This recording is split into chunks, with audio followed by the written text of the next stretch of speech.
بضيائه الخلاب. حاتم الأصم لما أراد أن يحج جمع أولاده وقال: يا أولادي لقد عقدت النية على حج بيت الله الحرام، وترك لأولاده زادا قليلا في البيت. فقال أولاده وبناته: ومن يطعمنا ومن يتولى أمورنا وشؤوننا؟ فقالت له بنت من بناته وكانت على درجة من التقى: يا أبت توكل على الله فإنك لست برازق. وسافر حاتم، وبعد أيام نفد الطعام في بيت حاتم الأصم، وراحت الأم مع بناتها يعنفن هذه البنت التقية النقية المتوكلة. فخلت البنت ورفعت سؤلها إلى مولاها وربها وقالت: يا رب عودتنا فضلك فلا تحرمنا من فضلك ولا تخزني بين أهلي. الله الله الله الله. وربك الذي يدبر الأمر ويدبر الكون ويرزق الكفار. والله الذي لا إله غيره لا يمكن أبدا أن ينسى من وحد العزيز الغفار. يمر أمير البلدة على الناس ليتفقد أحوالهم، وأمام باب حاتم يصيبه ظمأ شديد يكاد أن يقتله، فقال: أدركوني بكوب من الماء، أريد الماء أريد الماء. وألح الأمير في طلب الماء، وأسرع جندي من الشرطة معه ومن جنوده إلى أقرب باب، فكان باب حاتم الأصم. فطلب هذا الجندي ماء للأمير، فلما علم أهل البيت الأفاضل أن الماء للأمير أحضروا كوبا نظيفا وماء باردا، وهذا من باب أنزلوا الناس منازلهم، ليس تملقا ولا نفاقا. فلما شرب الأمير وضع الله له اللذة في هذا الكوب، فسأل: بيت من هذا؟ بيت من هذا؟ فقالوا: بيت حاتم الأصم. فقال حاتم: الرجل الصالح؟ قالوا: نعم. فقال الأمير: الحمد لله الذي سقانا من بيوت الصالحين. الله، الحمد لله الذي سقانا من بيوت الصالحين. أين هو؟ أريد أن أسلم عليه. فقالوا: إنه سافر لحج بيت الله الحرام. فقال الأمير: إذن وجب علي أن أكافئ أهل بيته في غيبته.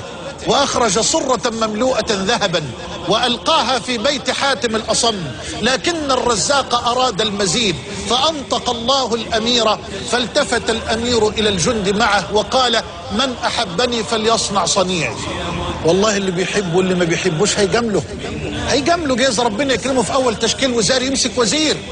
فكل جندي ألقى ما معه من المال في بيت حاتم. سبحان الله. وامتلأ البيت بالذهب، ودخلت البنت التقية النقية تبكي، فدخلت أمها وأخواتها: تعالي بتبكي ليه؟